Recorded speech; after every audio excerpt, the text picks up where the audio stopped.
ঈদ শব্দটা শুনলে আমাদের কেমন যেন একটা আনন্দ উৎসব, একটা ভালো লাগা আমাদের মধ্যে কাজ করে। কারণ ঈদ শব্দের অর্থই হচ্ছে আনন্দ, খুশি বা আনন্দ। আবার ঈদের আরেকটা অর্থ হচ্ছে যেটা বারবার ফিরে আসে, আদা ইয়াউদু থেকে। যেহেতু বছর ঘুরে এটা বারবার আমাদের মধ্যে ফিরে আসে, এজন্য ঈদকে ঈদ বলা হয়। এবং আমাদের যে ধর্মীয় উৎসব দুটি, ঈদ উল ফিতর এবং ঈদ উল আজহা, এই উৎসব দুটি বেসিক্যালি চাঁদের সাথে সম্পৃক্ত আমরা জানি।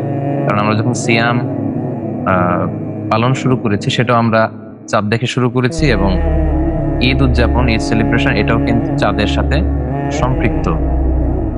কারণ আল্লাহর হাবিব সাল্লাল্লাহু আলাইহি ওয়াসাল্লাম ইরশাদ করেছেন সহিহ বুখারীর বর্ণনায়, সুমু লিরুইয়াতিহি ওয়া আফতিরু লিরুইয়াতিহি, অর্থাৎ তোমরা চাঁদ দেখে সিয়াম পালন শুরু করবে এবং চাঁদ দেখে তোমরা সিয়াম ভঙ্গ করে ঈদ উদযাপন শুরু করবে। অর্থাৎ এটা মুন সাইটিং এর সাথে সম্পৃক্ত। আমরা যে ভূখণ্ডে আছি, সেই ভূখণ্ডে যখন আমরা রমাদানের চাঁদ দেখেছি, আমরা সিয়াম পালন শুরু করেছি, তারপরের দিন থেকে আবার যখন আমরা শাওয়ালের চাঁদ দেখবো, আমরা তখন আবার এরপরের দিন ঈদ উল ফিতর উদযাপন করবো ইনশাআল্লাহ।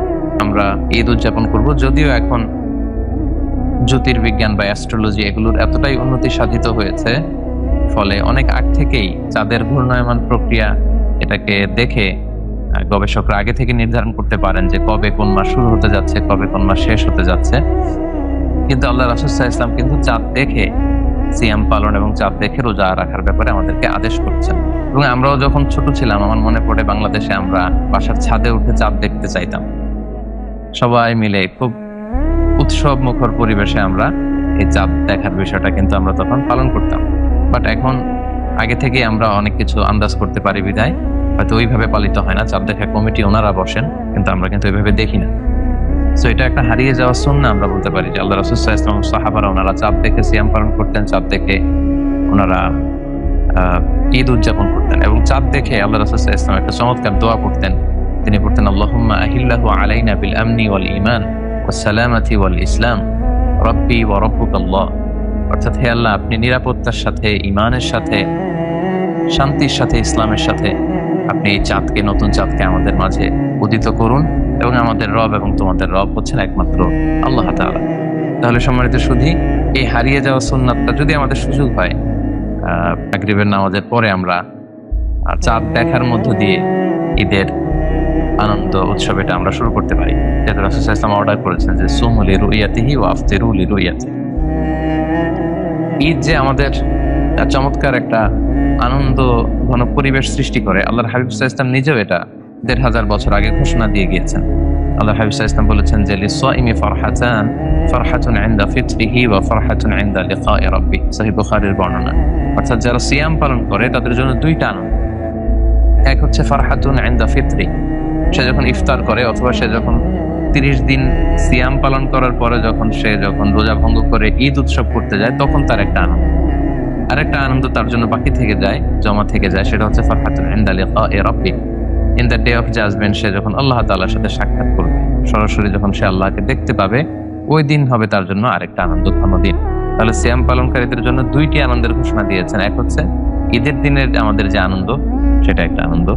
আরেকটা হচ্ছে এই সিয়াম পালন করার পরে এর প্রতিদান সরাসরি ডিরেক্টলি রিসিভ করার জন্য আমরা যখন কিয়ামত দিবসে আল্লাহ তাআলার সাথে সাক্ষাৎ করব, বা জান্নাতে আল্লাহকে যখন আমরা সরাসরি দেখতে পাবো, সেটা হবে আমাদের জন্য সবচাইতে বড় আনন্দ। এবং আমরা জানি যে আমাদের এন্টায়ার মুসলিম কমিউনিটি আমরা দুইটা ঈদ উৎসব পালন করে থাকি। একটা হচ্ছে ঈদ উল ফিতর এবং ঈদ উল আজহা। এটা হচ্ছে আমাদের দ্য বিগেস্ট কার্নিভাল বলা যায়, আকবরুল মেহেরজান আল ইসলামী, দ্য বিগেস্ট রিলিজিয়াস ফেস্টিভ্যাল, আমাদের সবচেয়ে বড় দিনী উৎসব, আমাদের সবচেয়ে বড় ধর্মীয় উৎসব। একটা হচ্ছে ঈদ উল ফিতর, আর একটা হচ্ছে ঈদ উল আদহা। এটা সূচনাটা, এই আনন্দ উৎসবের সূচনাটা কবে থেকে হয়, কিভাবে শুরু হয়েছে, সে ব্যাপারে যদি আমরা বলি, এক্ষেত্রে আমরা মুসনাদে আহমদ ইবনে হাম্বলের একটা হাদিস উল্লেখ করতে পারি। হাদিসটির সনদ সহিহ, আনাস রাদিয়াল্লাহু তাআলা আনহু থেকে বর্ণিত। তিনি বলেন, আল্লাহর হাবিব সাল্লাল্লাহু আলাইহি ওয়াসাল্লাম যখন মদিনায় আসলেন, তখন তিনি দেখতে পেলেন যে মদিনার লোকেরা, আউস খাজরাজের এরা বছরের ২টি দিন খুব আনন্দ উৎসব করে, খেলাধুলা করে, এবং তারা খুব ভাব গাম্ভীর্যের সাথে, আনন্দের সাথে এই ২টা দিনকে তারা সেলিব্রেট করে। তো আল্লাহ রাসূল সাল্লাল্লাহু আলাইহি ওয়াসাল্লাম আউট অফ কিউরিওসিটি, খুব আগ্রহ ভরে তাদেরকে জিজ্ঞেস করলেন যে মা হাযান আল ইয়াওমান, এই দিন দুইটা কিসের দিন, যে এই ২টা দিনে তোমরা মদিনাতে এত আনন্দ উৎসব করো? তখন তারা উত্তরে বললো যে ফলু কুন্না নালাবু ফিহিমা ফিল জাহিলিয়া, আমরা জাহিলি যুগে অনেক আগ থেকে, এটা আমাদের ভেরি অ্যানশিয়েন্ট ট্র্যাডিশন, অনেক আগ থেকে আমরা এই 2 দিন খুব আনন্দ উৎসব করতাম, খেলাধুলা করতাম। সো ওইটার ধারাবাহিকতায় আমরা এখনো এই 2 দিন খেলাধুলা করে থাকি বা আনন্দ উৎসব করে থাকি। তখন আল্লাহ রাসূল সাল্লাল্লাহু আলাইহি সাল্লাম এই প্রথম আমাদের ঈদ উৎসবের ব্যাপারে তিনি ইন্ট্রোডিউস করলেন। তিনি বললেন যে ইন্নাল্লাহা ক্বাদ আবদালাকুম বিহিমা খায়রাম মিনহুমা, নিশ্চয় আল্লাহ তাআলা ওই জাহেলি যুগে যে 2টা দিন তোমরা সেলিব্রেট করতে, আনন্দ উৎসব করতে, তার চাইতে শ্রেষ্ঠ 2টা দিন দিয়ে তোমাদেরকে অল্টার করে দিয়েছেন, পরিবর্তন করে দিয়েছেন। অর্থাৎ জাহেলি যুগের ওই 2 দিনের আর উৎসবের, খেলাধুলার কোনো কিছুর অ্যারেঞ্জমেন্টের দরকার নেই, বরং তার চাইতেও শ্রেষ্ঠ 2টা দিন উৎসবের জন্য, আনন্দমুখর পরিবেশে সেগুলোকে সেলিব্রেট করবার জন্য আল্লাহ তাআলা তোমাদের দিয়েছেন। সেগুলো কি? একটা হচ্ছে ইয়ামুল আদহা, আরেকটা হচ্ছে ইয়ামুল ফিতর, ঈদুল ফিতর শাওয়ালের 1 তারিখে, আরেকটা হচ্ছে ইয়ামুল আদহা, যেটা আরাফার দিনের পরের দিন, হজের পরের দিন 10 জিলহজ আমরা সেলিব্রেট করব। সম্মানিত সুধী, তাহলে এভাবে মূলত ইসলামে যে আমরা ঈদ উৎসবের কথা বলে থাকি, ঈদুল ফিতর, ঈদুল আজহা, এটার সূচনাটা এভাবে বা এটার ইতিহাসটা এভাবে শুরু হয়। এবং এই 2টা দিনকে বলা হয় যে ইয়ামু আকলিন ওয়া শুরবিন ওয়া বিআলিন ওয়া ফারাহিন ওয়া সুরুর, মানে এই 2টা দিন হচ্ছে খাওয়া, পান করা, আনন্দ উৎসব, এগুলোর দিন। এবং এই 2 দিনে কিন্তু রোজা রাখাও হারাম। বছরে 5টি দিনকে রোজা রাখাকে আল্লাহ তাআলা হারাম করেছেন, ঈদের 2 দিন আর ঈদুল ফিতরের দিন, ঈদুল আজহার দিন, এই 2 দিন, আর ঈদুল আজহার পরের আরো 3 দিন। কারণ এই দিনগুলোকে বলা হয় আইয়ামু দিয়াফাতিল্লাহ, আল্লাহ তাআলার মেহমানদারি চলছে এই দিনগুলোতে। সো মেহমান, আল্লাহ তাআলা মেহমানদারি করবে আর আমরা সেটা গ্রহণ করবো না, অ্যাকসেপ্ট করবো না, সেটা তো হতে পারে। সো এই দিনগুলোতে কিন্তু রোজা রাখাকে এজন্য ইসলামী শরিয়া হারাম ঘোষণা করেছে। এবং এই ঈদের দিনগুলোতে একটু আনন্দ উৎসব করা, একটু খেলাধুলা করা, তারপর হালাল যে এন্টারটেইনমেন্ট, বিনোদন, ছোট বাচ্চাদের নাচা গানা, এই বিষয়গুলোও কিন্তু ইসলাম অ্যালাউ করেছে। আমরা কিছু হাদিস আপনাদের সামনে উপস্থাপন করতে চাই, এগুলো শুনলে আপনারা বুঝতে পারবেন যে এই দিনগুলোতে খেলাধুলা, দফ বাজানো, ছোট বাচ্চাদের নাচা গানা, এগুলো কিন্তু ইসলাম আমাদেরকে পারমিট করেছে। সহিহ বুখারীর একটি বর্ণনা এসেছে যে ঈদের দিনে মসজিদে নববীর পাশে আহলুস সুদান, সুদানি সাহাবারা, নিগ্রু যে সাহাবারা আছে, তারা খেলাধুলা করত। তারা তীর দিয়ে এবং ঢাল দিয়ে তারা খেলাধুলা করত। এবং সহিহ বুখারীর বর্ণনা এসেছে যে আল্লাহ রাসূল সাল্লাল্লাহু আলাইহি ওয়াসাল্লাম সেই খেলা উপভোগ করছিলেন ঘর থেকে। আমরা জানি যে আল্লাহ হাবিব সাল্লাল্লাহু আলাইহি ওয়াসাল্লামের ঘরগুলো ছিল মসজিদে নববীর সাথে অ্যাটাচ করা। যতজন স্ত্রী, প্রত্যেক স্ত্রীর জন্য তিনি একটা করে ঘর দিয়েছিলেন। ওনার নিজের আলাদা করে ঘর ছিল না। ওই স্ত্রীদের ঘরগুলোতে, আমাদের আম্মা জান, ওনাদের ঘরগুলোতে আল্লাহ রাসূল সাল্লাল্লাহু আলাইহি ওয়াসাল্লাম দিনাতিপাত করতেন বা রাত্রি যাপন করতেন। তো রাসূল সাল্লাল্লাহু আলাইহি ওয়াসাল্লাম যখন খেলা দেখছিলেন, আম্মা জান আয়েশা রাদিয়াল্লাহু তাআলা আনহা উনিও খেলা দেখার জন্য একটা আগ্রহ পোষণ করলেন, কিন্তু উনি তো পর্দার বাইরে এসে খেলা দেখতে পারবেন না।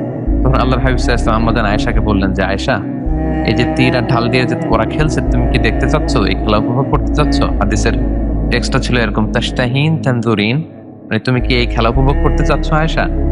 আম্মা জান আয়েশা বললেন, ফাকুলতু নাআম, হ্যাঁ, আমিও আপনার সাথে খেলাটা দেখতে চাই। ফাআকামানি ওয়ারাআহু, তখন আল্লাহ রাসূল সাল্লাল্লাহু আলাইহি ওয়াসাল্লাম আমাকে পিছনে দাঁড় করালেন, আর উনি সামনে ব্লক হয়ে দাঁড়ালেন যাতে পর্দা লঙ্ঘিত না হয়। এবং আম্মা জান আয়েশা রাদিয়াল্লাহু তাআলা আনহা উনি বললেন যে, খদ্দি আলা খদ্দি, আমার গাল রাসূল সাল্লাল্লাহু আলাইহি ওয়াসাল্লামের গালের সাথে লেগে রইল, এমন ভাবে খেলা দেখছিলাম। মেবি হয়তো এই পাশ দিয়ে দেখছিলেন বলে আম্মা জান আয়েশা রাদিয়াল্লাহু তাআলা আনহার গালের সাথে আল্লাহ রাসূল সাল্লাল্লাহু আলাইহি ওয়াসাল্লামের গাল লেগেছিল। এবং আম্মা জান আয়েশা রাদিয়াল্লাহু তাআলা আনহা বর্ণনা করেন, আল্লাহ রাসূল সাল্লাল্লাহু আলাইহি ওয়াসাল্লাম শুধু খেলা দেখছিলেনই না, তিনি গাইড দিচ্ছিলেন। এবং তিনি সবাইকে বলছিলেন যে আরো চমৎকার ভাবে খেলো, ক্যারি অন, আমরা যেটা বলি হাদিসের ভাষ্য অনুযায়ী, দুনাকুম ইয়া বানি আরফিদা, মানে বনু আরফিদা গোষ্ঠী ওখানে ছিল। আল্লাহ হাবিব সাল্লাল্লাহু আলাইহি ওয়াসাল্লাম বললেন যে দুনাকুম বানি আরফিদা, বনি আরফিদা এইভাবে খেলো, এইভাবে।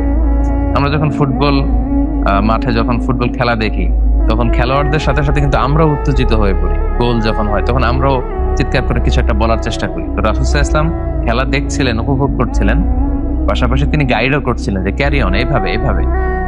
তিনি আরো বেশি ইনভলভ হওয়ার চেষ্টা করছিলেন খেলা দেখার পাশাপাশি। দীর্ঘ সময় ধরে আল্লাহ রাসূল সাল্লাল্লাহু আলাইহি ওয়াসাল্লাম এবং আম্মা জান আয়েশা রাদিয়াল্লাহু তাআলা আনহা ওনারা খেলা উপভোগ করলেন। এরপর আম্মা জান বলেন, আমি যখন ক্লান্ত হয়ে গেলাম, আল্লাহ রাসূল সাল্লাল্লাহু আলাইহি ওয়াসাল্লাম আমাকে জিজ্ঞেস করলেন, হাসবুকি ইয়া আয়েশা, আয়েশা তোমার জন্য কি যথেষ্ট হয়েছে? তুমি কি প্রাণ ভরে খেলা উপভোগ করেছো? আম্মা জান আয়েশা বললেন, জি, আমার দেখা হয়ে গিয়েছে। আল্লাহর হাবিব সাল্লাল্লাহু আলাইহি ওয়াসাল্লাম বললেন, ফাযহাবি, তাহলে তুমি এখন যাও। আম্মা জান আয়েশা রাদিয়াল্লাহু তাআলা আনহা চলে গেলেন। সম্মানিত দিনী ভাই এবং বোনেরা, এই যে সহিহ বুখারীর এই বর্ণনা থেকে কিন্তু আমরা বুঝতে পারি যে ঈদের দিন আলাদা করে আনন্দ উৎসবের জন্য ওনারা খেলাধুলার আয়োজন করতেন সাহাবারা, এবং সেই খেলা আল্লাহ রাসূল সাল্লাল্লাহু আলাইহি ওয়াসাল্লাম উপভোগ করেছেন। আমাদের প্রিয় আম্মাজান আল্লাহ রাসূল সাল্লাল্লাহু আলাইহি ওয়াসাল্লামের প্রিয়তমা সহধর্মিণী আয়েশা রাদিয়াল্লাহু তাআলা আনহা উনিও উপভোগ করেছেন। তাহলে এই হাদিস থেকে আমরা বুঝতে পারি এই দিন একটু খেলাধুলা, একটু আনন্দ উৎসব, এগুলোর শুধু সুযোগ আছে বলবো না, এগুলো ইসলাম আরো ইন্সপায়ার করেছে, আমরা এভাবে বলতে পারি। আরো একটি বর্ণনা থেকে আমরা পাই যে আল্লাহ রাসূল সাল্লাল্লাহু আলাইহি ওয়াসাল্লাম ঈদের কোনো একদিন, এই বর্ণনাটি খুব সম্ভবত এসেছে, এটাও সহিহ বুখারীতে এসেছে, ঈদের কোনো একদিন আমাদের আয়েশা রাদিয়াল্লাহু তাআলা আনহার ঘরে আল্লাহ রাসূল সাল্লাল্লাহু আলাইহি ওয়াসাল্লাম যখন গেলেন, তখন আনসারী দুইটা ছোট্ট মেয়ে তারা কবিতা পাঠ করছিল, নেচে গিয়ে কবিতা, বআজ যুদ্ধের যে কবিতা এগুলো পাঠ করছিল, সাথে তারা দফ বাজাচ্ছিল। In the mean time Abu Bakr রাদিয়াল্লাহু তাআলা আনহু তিনি ঘরে প্রবেশ করলেন। ঘরে প্রবেশ করে দেখলেন যে রাসূল সাল্লাল্লাহু আলাইহি ওয়াসাল্লাম শুয়ে আছেন, আর পাশে দুইটা আনসারী ছোট্ট মেয়ে তারা দফ বাজিয়ে নেচে গিয়ে বোয়াজ যুদ্ধের যে কাহিনী, অর্থাৎ জাহিলি যুগে আউস এবং খাজরাজের একটা ঐতিহাসিক